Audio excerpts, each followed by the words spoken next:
Greetings to those who watch below.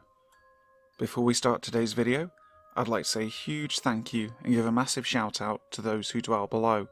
Go City Shelton, Lefty Kim, Steffi Ray, Wicked Witch, Jess Black Curtain, Aztec Priest and Lisa Watts. Today's video is about dolls. There's something inherently creepy about dolls, especially haunted ones. Maybe it's their faces with their dead eyes, looking so human but being completely inanimate.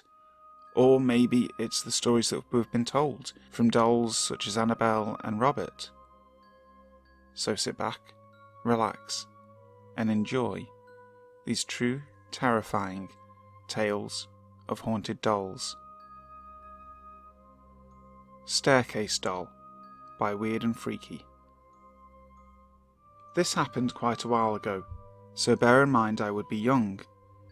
Me and my brother used to share a room when we were little, and what used to be the study is now my room. Me and my brother would share toys and play with them and sometimes read each other stories. One of my favourite toys from my childhood was a little rag doll, which I didn't really name. It was just Ragdoll. When I began to grow up, I placed the doll on a shelf above my brother's bed so that I could see it. I began to notice the doll's head turning to watch me as I moved about the room. I wasn't upset at all until I moved out into my own room. I began to find Ragdoll unnerving. Though there was an air of happiness and calming about it, I didn't like the look of its face, and when I got closer to one of my other toys, her smile almost became malicious, and my things went missing, and my toys would have been cut or ripped. There was once a seahorse soft toy that I went to find, and it was on my bed, with Ragdoll on a shelf looking at it. The seahorse had a big cut on its throat, and all its stuffing was coming out. I did get my mother to fix it for me, but I wanted to get rid of Ragdoll. So one day we were having a massive clear out, and my father was putting things in the attic. I got Ragdoll, and said to it, "You're being naughty, so me and Daddy are going to put you in the attic until you're nice." So my dad did. Shortly afterwards, I could hear footsteps moving about the attic and stomping and tapping around. A few years ago, me and my brother went up to the attic to look for old board games we used to play with. We found Ragdoll hiding in the furthest corner of the attic, and we didn't know how she got there, so we just left her and went back downstairs with the board games. When we put the board games in the conservatory, Ragdoll was in there, sitting on the shelf. I put the games on the shelf and ran for it. I double-locked the door. After that, I began to notice Ragdoll moving about the home, in cupboards in the living room, sat on the chairs. I did ask her to stop, but she just ignored it. She wasn't able to go upstairs and access any of the bedrooms or bathroom though. The reason my story is called Staircase Doll is because sometimes she would just sit at the bottom of the stairs, looking up with that same malicious smile, like she was waiting.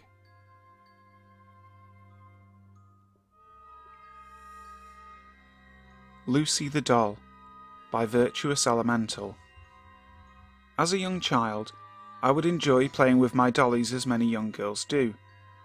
Now at the age of 16, I wish I could have found out more about my experience, and maybe some explanations as to why it happened to me. I don't remember many things from when I was in my primary school years, but this was certainly one that I remember as if it were yesterday.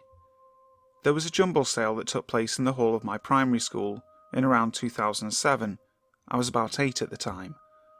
There were many unwanted toys that had been bought in by children's parents and the children themselves, none of which seemed to catch my eye. I was never a lover of shiny, new-looking toys, which is what the majority of them were. After a good rummage through the piles of items, I eventually stumbled across a ragged-looking doll. The doll itself wasn't porcelain or made from any kind of plastic material, but instead it was a soft crochet doll that looked fairly mistreated and had a lot of the stitches torn from its mouth and dress. I was thrilled at the fact I had another doll to add to my collection, and I had no suspicions of the doll at this time as being particularly strange or abnormal. When I got home that afternoon, I placed the doll on my bed, and for the first couple of weeks or so, nothing out of the ordinary happened. As I began to collect more and more toys, I gradually started to remove certain toys that had been on my bed for some time, and although Lucy the doll was my favourite at this time, I had to move her to a large wooden box that I kept a lot of my other stuffed toys in. That night, I settled down with a Disney video and was beginning to drift off to sleep when I noticed something was poking out from the top of my toy box that was just to the right of my bed. It was Lucy. She seemed to stand on both its legs, arms side by side, with an unusual facial expression that was unoriginal to the doll, almost like it was smirking. I did not feel threatened by the doll, and I continued to stare at the doll for a few seconds, until, unexpectedly, the doll seemed to physically jump from one side of the box to the other. I rushed to the box, only to find Lucy laid flat at the top of the pile and motionless. Since then, I have now moved in with my grandma and have no current recollection of the doll's whereabouts, but I suspect it may still be somewhere within my mum's house.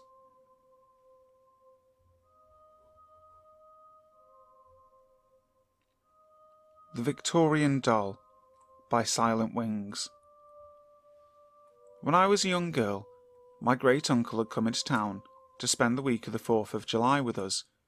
He loved to go to vendor markets when he came to visit, seeing that he lived in the city, and we live in the countryside, we have plenty around. So on his second day visiting, my mum took us all to one of the nicer ones in Murphy, which was my favourite. I loved seeing all the old wagon wheels, and going by the candle shop, watching the older woman carefully dip the wicks in the colourful wax. Though my favourite stop was the wood carver. He would make beautiful statues out of cherry wood and big tree stumps. One of my favourites was a carving of an owl. I always loved the smell of his shop. After my uncle had gone through and found 2 antique saws to hang in his workshop, and a nice handmade dream catcher for my aunt, it was time for lunch. We had stopped at a small cafe in the market to grab a burger, and my mum noticed a new shop that had been added in right across from it, so we decided to go look a little more after everyone had finished up.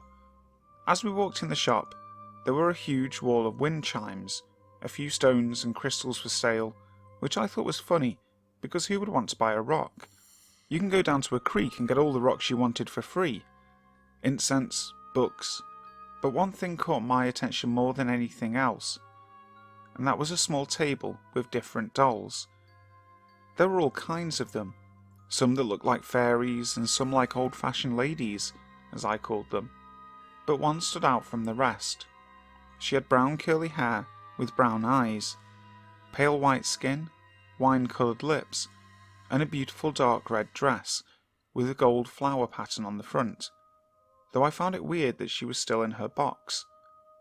I ran up to my mum and all but dragged her to the doll and asked her why nobody would want to take such a pretty doll out of a box, and that she looked sad in there.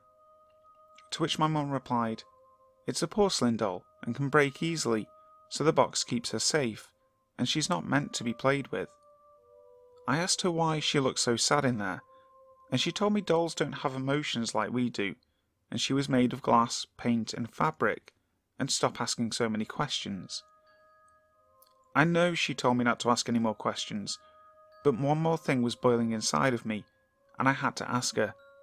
So I put on my sweetest smile, took her hand, and asked if she would get me the doll.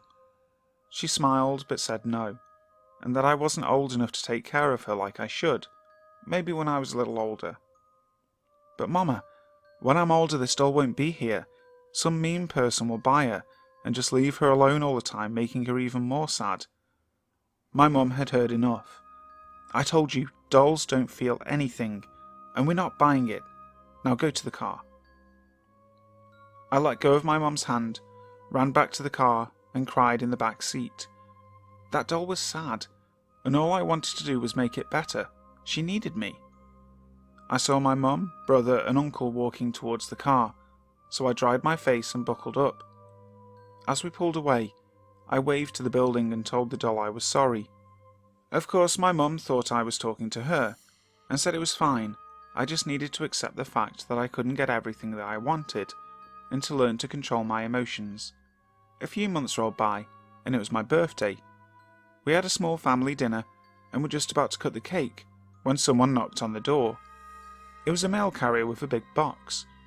My mum signed the paper and thanked him, with a confused look on her face, until she saw the return address. "It's a package from your uncle." I jumped up from my plate of chocolate cake, and asked her to open it. When she did, there was another box wrapped in party paper with balloons. "Oh, it looks like you got another present. Let's eat our cake and you can open it with the rest of them afterwards." I scarfed down my cake, finished my milk, and after helping with dishes, was allowed to open my gifts. I saved my uncle's gift for last, because I knew he always got me something really nice. After opening my first two presents, to find an American Girl book and a locket with ER on the face of it, I was down to my final gift. There was a birthday card with $5 and a note written inside that said, "Now that you're a year older, I think you can give her the love she deserves. Happy birthday. We love you." I quickly tore back the paper to find the doll from the vendor market. I was so excited. I carefully picked up the doll, taking in every detail, tears of joy streaming down my face. She was so beautiful. I put my doll upon the shelf in my room so I could see her whenever I wanted, and Mum let me call my uncle and thank him. I talked to my doll every night before I went to sleep, and sometimes when I knew Mum wasn't around, I would take her down and have tea parties with her, and decided to name her Samantha. Surprisingly, Samantha started a new tradition between my uncle and I. For every year for my birthday or Christmas, he got me a new porcelain doll, even up to my teens. When I was 13, I moved in with my dad, and of course my dolls came with me. My new room didn't have quite as much space as the one at my mum's, but there was a huge shelf mounted to the wall. I'd finished all my unpacking, except for my dolls and a few pictures, and I had school the next day, so I told myself I would finish after school. Later that night, I heard what sounded like something moving in the box my dolls were in. Knowing my dad lived next to a field, I thought it was a mouse, so I grabbed my flashlight, hammer in hand, slowly creeping over to the box. The closer I got to the box, the more the movement stopped. I pulled back the flaps, shined my light in there, and didn't see anything but my dolls, so I went back to bed and didn't hear anything for the rest of the night. When I got up to catch the bus the next morning, I noticed that Samantha was laying on the floor next to the box. I thought it was odd, but had to go so didn't think on it much more. Later that afternoon, I decided to put my dolls on the shelf across from my bed, so I could make the room look nicer. The room was almost exactly the same from when I was little and my brother and I went to visit my dad, down to the pink faded walls. I decided, as I was carefully putting my dolls on the high shelf, that since most of my dolls were out of their boxes, I may as well take Sam out of hers, and that by doing so it would look nicer. So, I carefully cut her from the strings and mounted her on the stand, straightened her dress, and put her in the back, since she was one of the taller ones, placing the rest of the dolls around her. As I was carrying out boxes to the burn pile, I noticed something strange about the box Samantha was in. The name Alyssa was written on the bottom of the box in black Sharpie. I thought maybe that was the name of the former owner, and shrugged it off, though I questioned why I was just seeing it now, considering I was the one who dusted her box and kept it clean. I tossed the box in and started the fire, made a quick check, and lit up a smoke like usual when I burned trash, as I knew my dad would skin me alive if he caught me, so I had to be careful. I was watching the fire, making sure it stayed in the burn ring, when there was a massive pop, and the fire got huge and turned bright blue. I ran to the shed, grabbed the water bucket Dad insisted I kept handy, and doused it out, thinking maybe I missed something at the bottom of the barrel, but nothing was in there, apart from ash and bits of soggy boxes that hadn't burnt all the way yet. Realizing it was 4 p.m, I knew my dad would be home soon, so I ran inside to start dinner, racking my brain trying to figure out what would cause the fire to get so big so fast, but couldn't think of anything. I didn't use lighter fuel or gas, so It didn't make sense. Later that night, after all my chores and a shower, I decided to be gutsy, sneak out, and have one more smoke. As I was going out my door, I swear that I heard a female voice whisper my name. Considering I was the only female in the house, that was a bit creepy, so I grabbed my coat and dashed outside. I lit my smoke and tried to clear my head. You're just tired, and besides, you know how to take care of anything that could be in the house. Whatever it is, just face it, I told myself. I stubbed out my cigarette and went to go back inside, making sure to be real quiet because the screen door squeaked, and I dashed to my room. Just as I was starting to doze off, I began to hear the female voice whispering my name again. I tried to ignore it, but it kept getting louder until I could hear it in my head. I sat up, shielded my mind and body, and asked what it wanted of me. The voice changed from soft and feminine to dark and low. Nothing. You have freed me, and now I can have anyone I desire. I commanded the spirit to leave. It wasn't welcome in our house.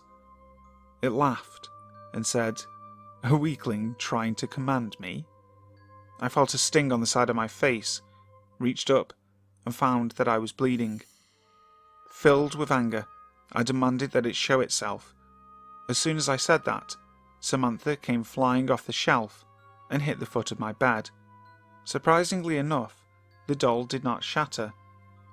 I grabbed the doll and used a purification method I was taught. Though the doll shook, I did not hear another word for the rest of the night. I woke up in the morning, determined to stop things before they got worse.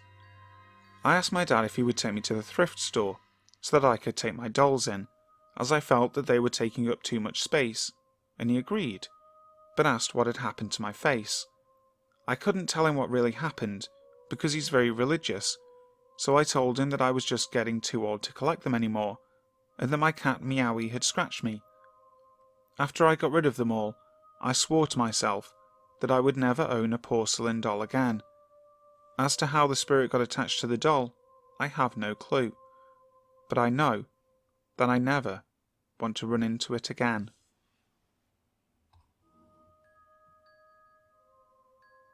My Doll Dada by Anarchy8. When I was 12 years old, my aunt visiting from America gave me a doll. I remember thinking, why is she giving me a doll? I'm a big girl now, and don't play with them anymore. I called the doll Dada, for some reason or another that I'm not sure of. She was very pretty, unlike any doll I've ever seen. She had a face like a normal doll, with a sweet smile and dimples, but her body was mostly light blue, with rainbow colours on her arms and legs, and a beautiful pink and blue dress. She had blue hair made of long strands of wool that was in a high ponytail on the top of her head. Perhaps some of you will recognise the description of the doll. I think she was called Rainbow Bright. I googled Rainbow Bright dolls, and those dolls don't look exactly like Dada, but similar. She was not bought in South Africa where I live. She came from America. What freaked me out a bit was that when I loosened her hair, there was this very big bald spot on her head. The hair was only around her head, so if you fastened up her hair, you couldn't see the bald spot. Because Dada was pretty, I made her sit on my vanity table, so everyone could see her when entering my room. One day, while I was doing exercises in my room, I looked at Dada. She was sitting on the left-hand side of the table. I looked away for a couple of minutes, and when I looked at her again, I could swear she'd moved. She was now sitting in the middle of the table. Perhaps it was my imagination. I started to feel uncomfortable when I was in my room alone. It always felt as if Dada was looking at me. It fascinated me how her eyes looked almost alive sometimes, with that knowing grin, as if she knows something I don't. It sounds ridiculous, I know, and it was perhaps the overactive imagination of a child. One day, my best friend Liesl came for a visit. We were sitting on my bed busy talking, when all of a sudden Liesl jumped on the bed with a scream, pointing with her finger towards Dada. I asked her what the heck was wrong. and she screamed that the doll on the table had just moved her eyes. She was speechless for a minute or two after leaving my room, white in the face, and after calming down a bit, she told me that while we were sitting on the bed, she looked directly at Dada, and Dada blinked. I tried to find a rational explanation for this, thinking that it couldn't be true, but Liesl insisted that it was true. She didn't want to go into my room again, telling me that the doll was evil. She asked me if I hadn't realised yet what an evil face the doll has. I went into my room, took Dada and looked at her. The smile I always thought was so cute now looked like an evil grin. I threw her inside my closet and closed the door very fast, all of a sudden terrified. From then on, I would take her out the closet in the daytime and make her sit on the table, but when I went to sleep, I would put her back in the closet with the door always closed. I'd make sure of that. Some mornings when I awoke, I would find my closet door open, but I never dwelt on that thought though. I didn't want to. Until one night, I had a very disturbing dream about Dada. It was as if she came to visit me in this dream. It was so real. I was sitting in my room and heard a knock on my door. When I opened it, there stood Dada with a very big butcher's knife in her hand, giving me that evil, evil smile. I made a run for it, and she followed me, knife in hand. That was it. When I woke up, I took her out of my open closet and locked her inside the garage. Yes, I didn't have the heart to throw her away, probably because I'm still skeptic to this day about her. Years later, I found her again when my father was looking for something in the garage, and I gave her to my own daughter. I made her sit on the drawer in my daughter's room. Of course, I still wondered about what happened long ago, and sometimes actually laughed at myself when I saw her, wondering if she was still alive. One day when I got rid of a few toys in my daughter's room, I put Dada in the bag with the rest of the toys and gave her to a local hospice. Sometimes I wonder if she's still out there, somewhere. Hi guys, thank you so much for listening to today's video. I really hope you enjoyed it. If you did, make sure to like the video, and if you haven't already, please subscribe to the channel. Every single one of you that hits that notification bell really makes a difference. Also, this video was inspired by a comment from one of you guys, so if there's any type of subject you'd like me to cover, make sure to let me know. So, until next time, sleep tight.